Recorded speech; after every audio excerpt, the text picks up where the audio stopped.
ጤና ይስጥልን ውድ አድማጮቻችን፣ ለአሁን ያዘጋጀንላችሁ አጫጭር ዜናዎች ይዘን ቀርበናል። አብራችሁን ቆዩ። ወቅታዊ ታማኝና ፈጣን መረጃዎችን ለመከታተል ቻናላችንን ታይም ሚዲያ ሰብስክራይብ፣ ሼር እና ላይክ በማድረግ ቤተሰብ ይሁን። ይህ ታይም ነው። ጤና ይስጥልን ውድ አድማጮቻችን፣ ለዛሬ ሰኞ የካቲት 9 2018 ዓ.ም ያዘጋጀንላችሁ ዜናዎች ይዘን ቀርበናል። ቆይታችሁ ከኛ ጋር ይሁን።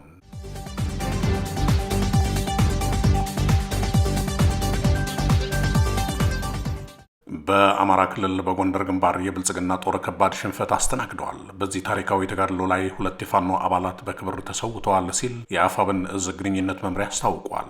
ትላንት የካቲት 8 ቀን 2018 ዓ.ም ከጭልጋ ወረዳ ጫንድባ ከተማ ተነስቶ ወደ ጣቁሳ ደልጊ አቅጣጫ ሲገሰግስ የነበረው የብልጽግና ጦር በፋኖ ጥምር ኃይሎች በተከፈተበት ድንገተኛ ጥቃት ከፍተኛ ሰብአዊና ቁሳዊ ኪሳራ ደርሶበት መደምሰሱ ተረጋገጠ።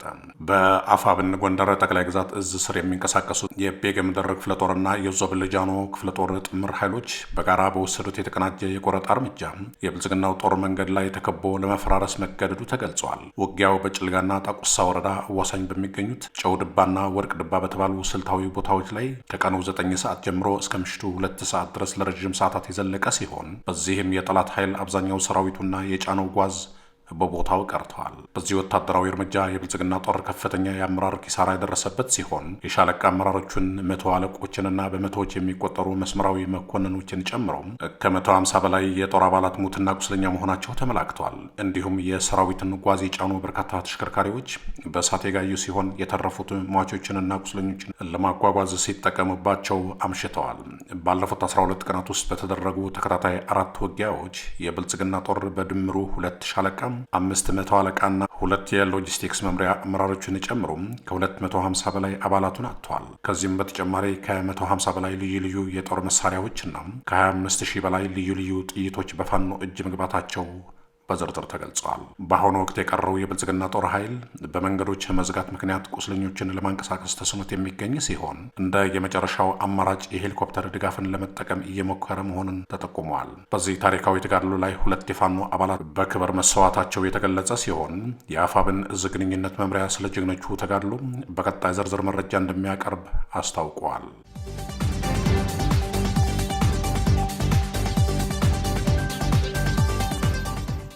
በአሁኑ ሰዓት በአገሪቱ እየታየ ያለው መጠነ ሰፊ የስርዓት አልበኝነትና የባለስልጣናት እብሪት ኢትዮጵያን ከተራ ሕግ ጥሰት ባለፈ ወደ አደገኛ የስርዓት መፍረስ ደረጃ አሸጋግሯት መሆኑን የሚያሳዩ አዳዲስ አሰቃቂ ክስተቶች ተሰምተዋል። በቅርቡ የተፈጸሙት የወንጀል ድርጊቶችና ተከታዩ የፍትህ መጓደል በህዝብ ዘንድ ከፍተኛ ቁጣን ቀስቅሰዋል። ከእነዚህ ክስተቶች መካከል ዋነኛው አባ ፈልቲ በሚል ቅጽል ስሙ የሚታወቀው ፈይሳ ሌሊሳም በትላንትናው ዕለት የፈጸመው አዲስ ወንጀል ነው። ከዚህ ቀደምም በየመጠጥ ቤቱና በየሰፈሩ መሳሪያ በመምዘዝ ንጹሐንን በመደብደብና የቅርብ ዘመዱን ገድለው እንኳን ያለምንም ተጠያቂነት በነጻነት በመንጎራደድ የሚታወቅ ይህ ግለሰብ በትላንትናው ዕለት 2 ሰዎችን በመኪና ገጭቶ አደጋ አድርሰዋል። ግለሰቡ አደጋውን ካደረሰ በኋላ ለተጎጂዎች ከመድረስ ይልቅ ምን ታመጣላችሁ በሚል ትዕቢት ሲዝትና ሲያቅራራ እንደነበር ተገልጸዋል። በአደጋው ክፉኛ ተጎድተው ከነበሩት 2 ግለሰቦች መካከል አንዷ ወጣት ሕይወቷ ዛሬ ጠዋት ማለፉ የተረጋገጠ ሲሆን ይህ አሳዛኝ ክስተት በዜጎች ደም ላይ እየተቀለደ መሆኑን ዳግማ አሳይቷል። ይህ በእንዲህ እንዳለ ከፍተኛ የመንግስት ስልጣን ላይ ያሉ አመራሮችም በተመሳሳይ መልኩ በከባድ ወንጀል ስማቸው እየተነሳ ይገኛል። የአሁኑ የኦሮሚያ ክልል ምክትል ፕሬዚዳንትና የቀድሞ የጠቅላይ ሚኒስትር ጽህፈት ቤት ኃላፊ አቶ መስፍን መላኩ አንድ የሕክምና ዶክተር በጥይት ተኩሰው እንደገደሉና አሁንም ያለምንም ተጠያቂነት በስልጣናቸው ላይ እንደቀጠሉ መረጃዎች ያመላክታሉ። ይባስ ብሎም ለሟች ቤተሰቦች ፍትህ ከመስጠት ይልቅ 5 ሚሊዮን ብር ወስዳችሁ ዝም በሉ፣ ካልሆነ ግን ሟቹን የሸኔ አባል ነበር ብለን በማስፈራራት እርምጃ እንወስድባቸዋለን የሚል ዘግናኝ ማስፈራሪያም ለቤተሰቦች እንደደረሳቸው ተሰምተዋል። እነዚህ ክስተቶች የሚያሳዩት የፍትህ ስርዓቱ የወንጀለኞች ጋሻ ሆኖ መቆሙንና ተረኝነት የወለደው ጥጋብ ህዝብን ዋጋ እያስከፈለ መሆኑን ነው። ግድያ፣ ዘርፊያና እብሪት የመንግስት አመራር መገለጫ በሆኑባት ሀገር ኢትዮጵያ የዜጎች ደህንነት አደጋ ላይ ወድቀዋል። ኢትዮጵያ በአሁኑ ወቅት የህግ የበላይነት የጠፋባትና ባለጊዜ ነን የሚሉ ስርዓት አልበኞች በንጹሐን ደም የሚንጎራደዱባት ምድር ሆናለች። ይህ ሁኔታ አገሪቱን ወደማይመለስ መፍረስ እንደሚመራት የታዛቢዎች ስጋት ነው።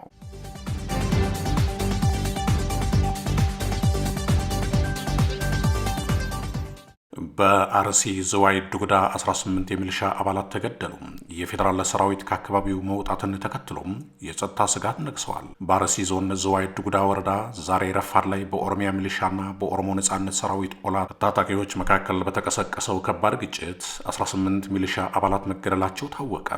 ይህ ጥቃት የተፈጸመው የብልጽግና ሰራዊት ከአካባቢው ለቆ ወደ ሰሜኑ የአገሪቱ ክፍል እንዲሰማራ በተደረገ በአራተኛው ቀን መሆኑን በክልሉ ያለውን የጸጥታ ክፍተት አጉልቶ አሳይቷል። እንደ አካባቢው ምንጮች ገለጻም የታጣቂ ቡድኑ አባላት የሚሊሻ ማሰልጠኛና ሰፈር ላይ ድንገተኛ ጥቃት የተሰነዘሩ ሲሆን በሁለቱ ወገኖች መካከል ለሰዓታት የቆየ የተኩስ ልውውጥ ተካሂደዋል። ይህ ጥቃት በሰሜን ኢትዮጵያ በኩል ዳግም ያገረሸውን ግጭት ተከትሎ መንግስት ኃይሉን ወደ ሰሜን ግንባር እያዞረ ባለበት ወቅት የተከሰተ መሆኑ ታጣቂዎቹ የሰራዊቱን መውጣት እንደ መልካም አጋጣሚ ተጠቅመውበታል የሚል ግምትም አስነስተዋል። ከዚህ ጋር ተያይዞ የኦሮሞ ነጻነት ሰራዊት ታጣቂዎች በአገሪቱ ወሳኝ የንግድ መስመር በሆነው ዋናው ሞጆ ሐዋሳ አውራ ጎዳና አቅራቢያ በተለያዩ ስፍራዎች በብዛት መታየታቸው ተዘግበዋል። በተለይም በባቱ ዝዋይና በመቂ አቅራቢያ የሚገኙ መንደሮች ውስጥ የታጣቂዎቹ እንቅስቃሴ መጨመሩ ለተጓዦችና ለጭነት ተሽከርካሪዎች ከፍተኛ ስጋት የፈጠረ ሲሆን በንግድ እንቅስቃሴው ላይም ጥላውን ማጥላቱ ተነግረዋል። የመንግስት የጸጥታ ኃይሎች በሰሜን ኢትዮጵያ በሚገኙ አዋሳኝ አካባቢዎች ትኩረታቸውን ወደዚያ በማድረጋቸው በኦሮሚያ ክልል በተለይም በአርሲና በምስራቅ ሸዋ ዞኖች ያለው የጸጥታ ሁኔታ ከጊዜ ወደ ጊዜ እያሽቆለቆለ መጥተዋል። የፌዴራል ሰራዊት በሌለባቸው አካባቢዎች ሚሊሻዎች ብቻቸውን ታጣቂዎቹን ለመቋቋም እየተቸገሩ መሆኑን የገለጹት ነዋሪዎቹ መንግስት የዜጎችን ደህንነት ለመጠበቅ አስቸኳይ እርምጃ እንዲወስድ እየጠየቁ ይገኛሉ። እስካሁን ድረስ የክልሉ መንግስትም ሆነ የፌዴራል የጸጥታ አካላት በዝዋይ ዱጉዳው ጥቃት ዙሪያ የሰጡት ይፋዊ መግለጫ የለም።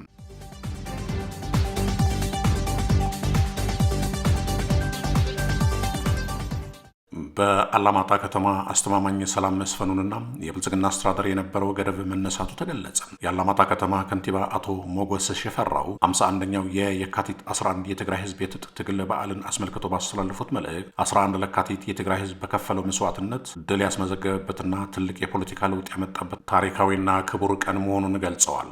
ከንቲባው አክለውም የትግራይ ህዝብ የገጠመውን የህልውና ወረራ በህዝቡና መሪነቱን የተቀናጀ ስልት ተቋቁሞ ለዚህ የድል ደረጃ መብቃቱን አስታውሰዋል። አሁን ላይ በአላማጣ ከተማ አስተማማኝ ሰላማዊ እንቅስቃሴ መኖሩን የገለጹት አቶ ሞጎስ ከተማዋ ቀደም ሲል በብልጽግና ስርዓት ስር በነበረችበት ወቅት በታወጀው የሰዓት እላፊ ገደብ ኮማንድ ፖስት ምክንያት ተንሮ የነበረው የህዝብ ሁለንተናዊ እንቅስቃሴ አሁን ላይ ወደ ነባር ሁኔታው እየተመለሰ መሆኑን አረጋግጠዋል። ከንቲባው በመግለጫቸው የብልጽግና ስርዓት በአካባቢው ላይ የፈጽሞ የነበረውን ግፍ ማብቃቱንና ከተማዋ በትግራይ ሰራዊት ነጻ መውጣቷን ተከትሎ ህዝቡ በነጻነት መንቀሳቀስ መጀመሩን አብራርተዋል። በመጨረሻም በፖለቲካዊ ምክንያቶች ከተለያዩ አካባቢዎች የተፈናቀሉ ወገኖች ወደ ቀያቸው እንዲመለሱ ጥሪ ያቀረቡት ከንቲባው የትግራይን አንድነት ለማጠናከር ለጋራ ልማት ስኬት ሲባል ፖለቲካዊ ልዩነቶችን በማጥበብ ህዝቡ በድርጅቱ ዙሪያ በቆራጥነት ሊሰለፍ እንደሚገባም አሳስበዋል። በአሁኑ ወቅት በአላማጣ ከተማ የታየው ሰላም ለቀጣይ የልማት ስራዎች ትልቅ ተስፋ የሰጠ መሆኑንም ከንቲባው በንግግራቸው ጠቁመዋል።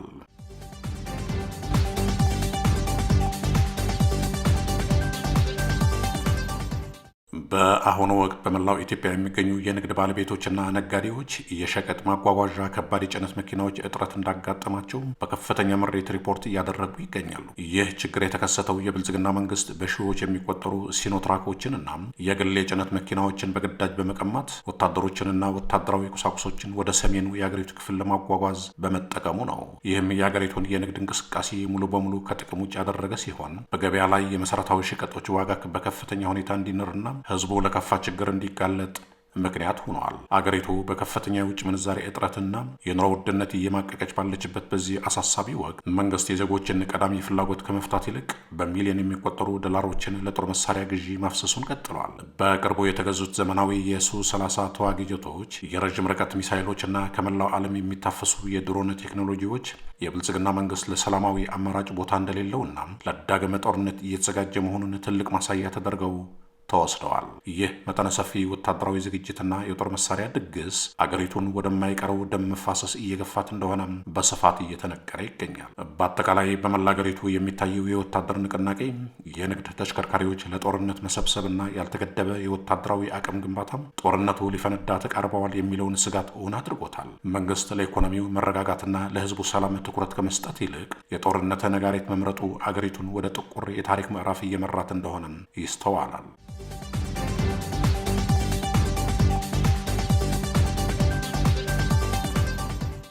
የአብይ አህመድ ጌታ የሆነው መሐመድ ቢን ዛይድ ባጋጠመው የልብ ስትሮክ ህመም ምክንያት ኤርዶጋን ወደ ተባበሩት አረብ ኤምሬት ሊያደርጉት የነበረውን ጉብኝት አራዘሙ። የቱርክ ፕሬዚዳንት ሬሲፕ ጣይብ ኤርዶጋን ወደ ተባበሩት አረብ ኤምሬትስ ሊያደርጉት የነበረውን ጉብኝት አራዘሙ። ፕሬዚዳንቱ ጉብኝቱን ያራዘሙት ከተባበሩት አረብ ኤምሬትስ ፕሬዚዳንት ሼክ መሐመድ ቢን ዛይድ አልናህያን ጋር በስልክ ከተነጋገሩ በኋላ ነው። ኤርዶጋን በስልክ ንግግራቸው ፕሬዚዳንት መሐመድ ቢን ዛይድ በገጠማቸው የጤና እክል ምክንያት አምላክ ፈጣን ምህረት ያድለው በማለት መልካም ምኞታቸው ገልጸውላቸዋል። በውይይታቸው ወቅት ቱርክ ከተባበሩት አረብ ኤምሬትስ ጋር ላላት ግንኙነትና ለሀገሪቱ መሪዎች ደህንነት የምትሰጠውን ትልቅ ቦታ በድጋሚ አረጋግጠዋል። ኤርዶጋን ቢን ዛይድ በመታመማቸው ምክንያት በዛሬው ዕለት ወደ አቡዳቢ ሊያደርጉት የነበረውን ጉብኝት ለማራዘም ወስነዋል። የቱርክ ባለስልጣናት እንደገለጹት ከሆነ የቢን ዛይድ ጤንነት ሲሻሻል ጉብኝቱ ለሁለቱም ወገኖች አመቺ በሆነ በሌላ ጊዜ ይካሄዳል ብለዋል። ይህ የጉዞ መራዘም የተሰማው ኤርዶጋን ሰፋ ያለ ዲፕሎማሲያዊ ጉብኝት ለማድረግ ወደ ኢትዮጵያም ይጓዛሉ ተብሎ በሚጠበቅበት ወቅት ነው። የቱርክ የኮሚኒኬሽን ቢሮ እንደገለጸው ኤርዶጋን በጠቅላይ ሚኒስትር አብይ አህመድ ግብዣ ወደ አዲስ አበባ ለመምጣት ፕሮግራም ይዘዋል። በጉብኝታቸው ወቅት ድርድራቸው ተጠናቆ ዝግጁ የሆኑ በርካታ ስምምነቶችና ሰነዶች ይፈርማሉ ተብሎ እንደሚጠበቅ የኮሚኒኬሽን ቢሮ መረጃ ያመላክታል።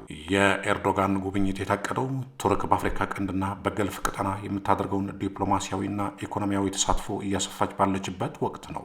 በተጨማሪም ጉብኝቱ የሚካሄደው በጎረቤት ሀገር ሱዳን ባለው ወቅታዊ ሁኔታ ምክንያት ቀጠናዊ ትኩረት በከፍተኛ ሁኔታ በጨመረበት ወቅት ነው።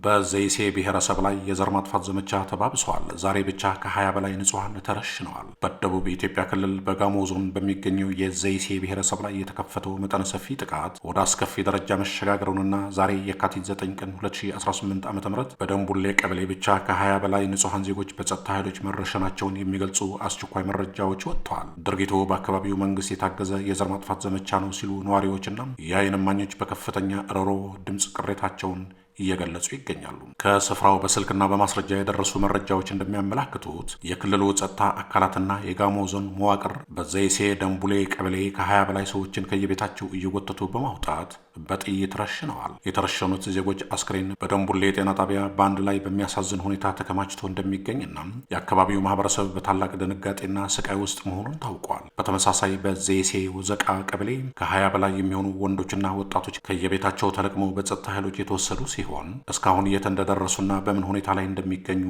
የታወቀ ነገር የለም። ትላንት ከቀኑ 12 ሰዓት ጀምሮ የተከፈተው ጥቃት በምሽትም ቀጥሎ ዛሬም በከፍተኛ ሁኔታ እየተካሄደ ይገኛል። በአሁኑ ሰዓት በዘይሴ አካባቢ እጅግ ከፍተኛ የሆነ የከባድ መሳሪያና የጥይት ተኩስ ድምፅ እየተሰማ መሆኑንና ጦርነቱ ነገም ተጠናክሮ ሊቀጥል እንደሚችል የዓይን እማኞች ስጋታቸውን ገልጸዋል። ይህ አሰቃቂ ግጭት እንዲቀሰቀስ ያደረገው የዘይሴ ብሔረሰብ ከ1987 ዓ.ም ጀምሮ እያቀረበ ያለው ራሳችንን በራሳችንን እናስተዳድር የሚለው ህገ መንግስታዊ የልዩ ወረዳ መዋቅር ጥያቄ እንደሆነ ይነገራል። የክልሉ ርዕሰ መስተዳድር አቶ ጥላሁን ከበደና የጋሞ ዞን አመራሮች ይህንን ዲሞክራሲያዊ ጥያቄ በስልጣን ሽፋን በማፈን ጥያቄውን የሚያነሱ ዜጎችን በማሳደድ በማሰርና በመግደል ላይ እንደሚገኙ ቀደም ሲል የተደረጉ ምርመራዎች ያመላክታሉ። በአሁኑ ወቅት የተከፈተው ጦርነት ምርጫን ለማደናቀፍ ታስበው በጋሞ ዞን አመራሮች በተሰጠ ቀጥተኛ ትዕዛዝ የሚፈጸም መሆኑን ተመላክተዋል። አንድ በስፍራው የሚገኝ ብሔረሰብ ተወላጅ በለቅሶ የታጀበ ቃሉን ሲሰጥ ጭፍጨፋው አልቆምም፣ ዛሬ ብቻ ከተረሸኑ 20 ሰዎች ጋር ቁጥር 25 ደርሰዋል። ወጣቶቻችንን ከየቤታቸው እያፈሱ ወስደው የት እንዳደረጓቸው አናውቅም። መንግስት በገዛ ህዝቡ ላይ ጦርነት ከፍቷል። እባካችሁ ድምፅ ሁኑልን፣ እያለቅን ነው በማለት ተማጽነዋል። በዘይሴ ብሔረሰብ ላይ እየተፈጸመ ያለው ድርጊት ግልጽ የሆነ የሰብአዊ መብት ጥሰትና የዘር ማጥፋት ዘመቻ በመሆኑም የዓለም አቀፍ የሰብአዊ መብት ተሟጋቾች እንደነ አምነስቲ ኢንተርናሽናልና ሂውማን ራይትስ ዎች የመሳሰሉ በዘይሴ እየደረሰ ያለውን ጭፍጨፋ በገለልተኛ አካል እንዲመረምሩና ድምፅ እንዲሆኑ፣ የኢትዮጵያ ሰብአዊ መብቶች ኮሚሽን ኢሰመኮ ደግሞ በአካባቢው ያሉ እስረኞችና የታፈኑ ዜጎች ያሉበት ሁኔታ በአስቸኳይ እንዲያጣራም በዚሁ አጋጣሚ ሚዲያችን ታይም ሚዲያም ይጠይቃል። ውድ አድማጮቻችን ለአሁን ያዘጋጀንላችሁ ዜናዎች እነዚህ ነበሩ። በቀጣይ እስከምንገናኝ ሰላም በያላችሁበት። ታማኝ ወቅታዊና ፈጣን መረጃዎችን ለመከታተል ቻናላችን ታይም ሚዲያ ሳብስክራይብ፣ ሼር እና ላይክ በማድረግ ቤተሰብ ይሁኑ። ይህ ታይም ሚዲያ ነው።